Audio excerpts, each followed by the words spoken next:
Assalamualaikum dan salam sejahtera. Kumpulan kami akan membentangkan mengenai tajuk organisasi dan pentadbiran pendidikan. Untuk tajuk organisasi dan pentadbiran pendidikan, bahagian pengenalan dan penutupan akan dibentangkan oleh Azmah, manakala bahagian organisasi dan pentadbiran peringkat pusat akan dibentangkan oleh Farhan. Dan seterusnya, Alice akan membentangkan organisasi dan pentadbiran peringkat negeri, manakala Joyce pula akan membentangkan organisasi dan pentadbiran peringkat daerah, dan seterusnya Nurul, iaitu saya sendiri, akan membentangkan mengenai organisasi dan pentadbiran peringkat sekolah. Dan yang terakhir, isu-isu pentadbiran pendidikan di Malaysia akan dibentangkan oleh Juleja. Ahli kumpulan kami terdiri daripada Josirika Deborah Jatri, Nurul Saada binti Suhaimi, Alice Loyal, Azmah Azrina binti Ahmad, Muhammad Farhan Safwan bin Roslan dan Juleja binti Mursidin. Assalamualaikum, nama saya Azmah Azrina binti Ahmad. Hari ini saya akan memperkenalkan apa itu organisasi. Organisasi adalah semua organisasi yang dapat ditakrifkan sebagai sekumpulan manusia yang bekerja untuk mencapai matlamat yang tertentu dan dalam suasana yang tertentu. Mereka perlu bekerjasama dan berhubung antara satu dengan lain bagi menyiapkan sesuatu tugasan itu. Organisasi pendidikan pula terdiri daripada pelajar, guru-guru, para pentadbir dan pelbagai jenis kaki tangan yang memberi perkhidmatan termasuk kerani dan pekerja. Draka 1945 pula menjelaskan pentadbiran itu ialah sumber asas dan sumber yang paling berharga. Stoner 1984 mengatakan pengurusan ialah satu proses merancang, mengelola, memimpin, mengawal daya usaha ahli-ahli organisasi dan menggunakan sumber-sumber lain untuk mencapai matlamat yang ditentukan. Hai, Assalamualaikum, salam sejahtera. Nama saya Muhammad Farhan Safwan bin Roslan. Saya akan meneruskan pembentangan kali ini. Saya akan membentangkan organisasi dan pentadbiran peringkat pusat. Peringkat pusat berkuasa penuh merumus dan membuat dasar pendidikan. Ketua Setiausaha KPM dan Ketua Pengarah Pelajaran merupakan orang yang memainkan peranan penting pada peringkat ini. Terdapat 18 jabatan utama yang dikendalikan oleh KPM di Malaysia. Yang pertama adalah bahagian perancangan dan penyelidikan dasar pendidikan. Yang kedua, Jabatan Lembaga Peperiksaan. Yang ketiga, bahagian kurikulum.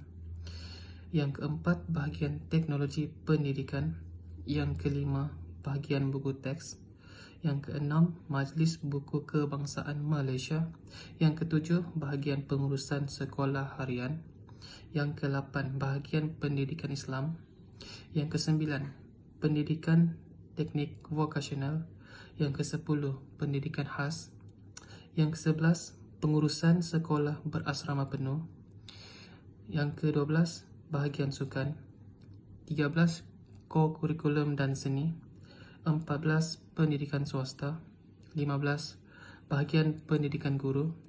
16, institusi Aminuddin Baki. 17, Jemaah Nazir. 18, institusi pendidikan guru Malaysia.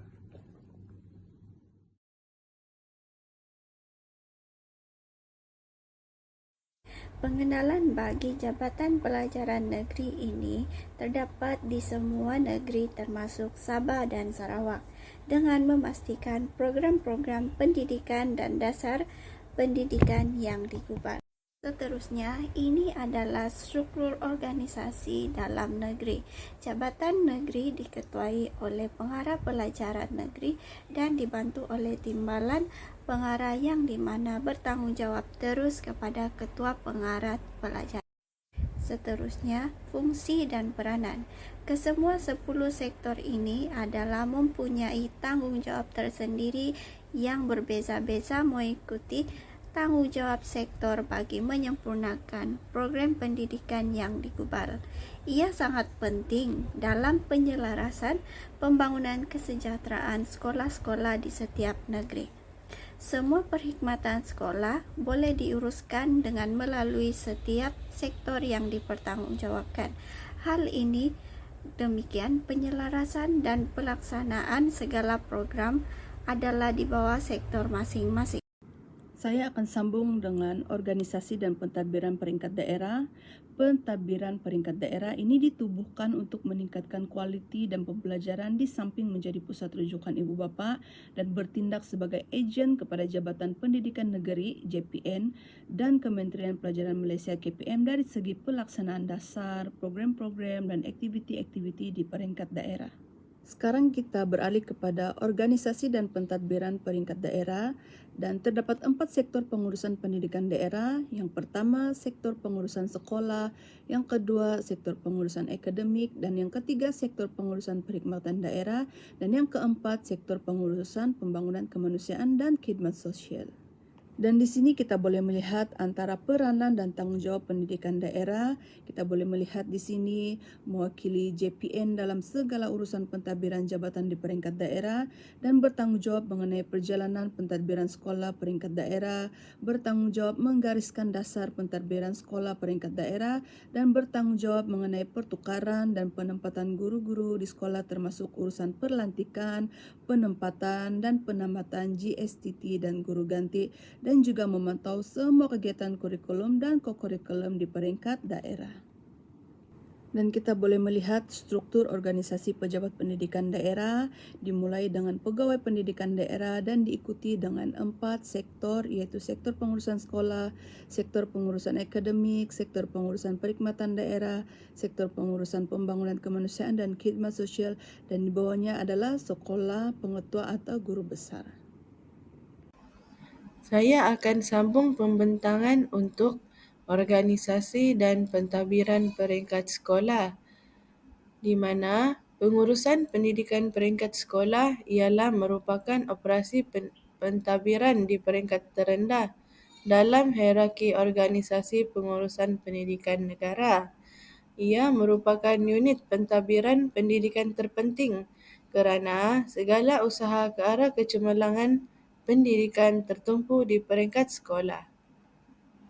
Ini merupakan contoh carta organisasi pengurusan peringkat sekolah, iaitu peringkat sekolah rendah, di mana ia bermula daripada guru besar kepada penolong kanan pentadbiran, seterusnya penolong kanan al-ehwal murid dan penolong kanan kokurikulum.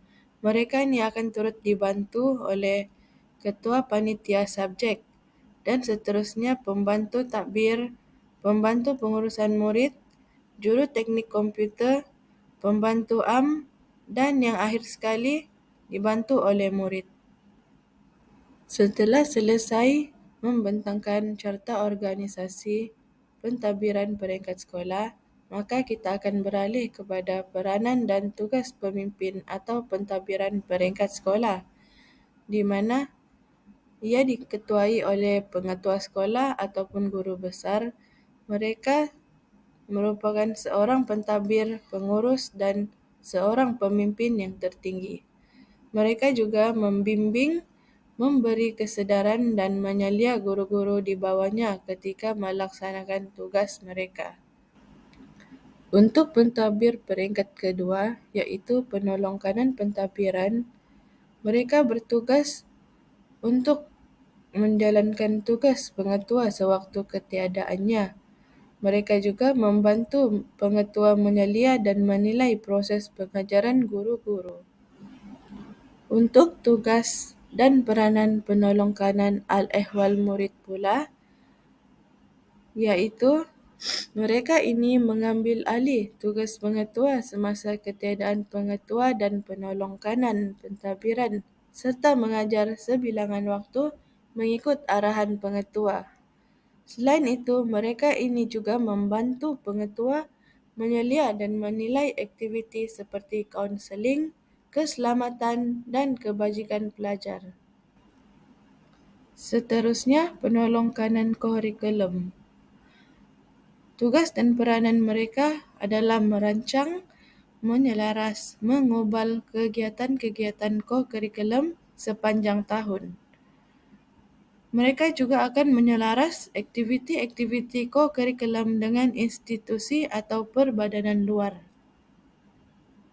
Manakala ketua-ketua panitia pula memperoleh sukatan pelajaran dan huraian sukatan pelajaran yang terkini, mereka bertugas memilih dan mencadangkan buku rujukan yang terbaik untuk digunakan serta menyelaras soalan ujian dan penilaian bagi setiap kelas.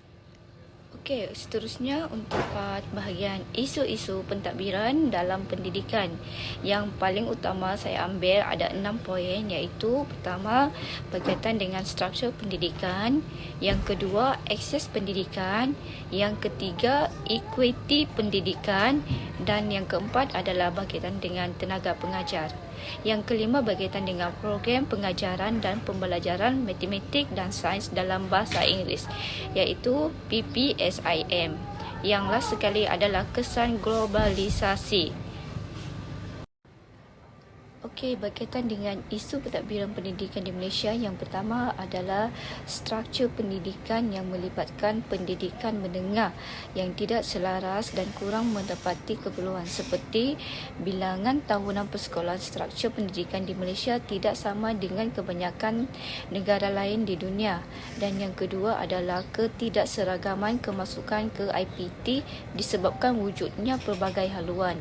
Dan yang seterusnya adalah kebanyakan pelajar memilih untuk menamatkan persekolahan mereka selepas mendapatkan sijil pelajaran Malaysia, iaitu SPM. Dan yang seterusnya adalah skop kurikulum tingkatan 1 hingga 6 sangat luas.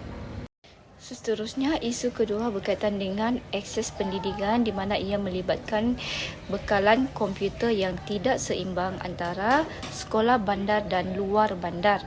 Dan yang kedua adalah perisian komputer untuk pembelajaran dan pengajaran yang sukar diperolehi. Seterusnya adalah latihan dalam perkhidmatan untuk guru mengendalikan sistem komputer di sekolah yang kurang berkesan. Seterusnya adalah penyelenggaraan komputer yang kurang memuaskan di sekolah dan bilangan guru yang terlatih dalam bidang ICT yang belum mencukupi.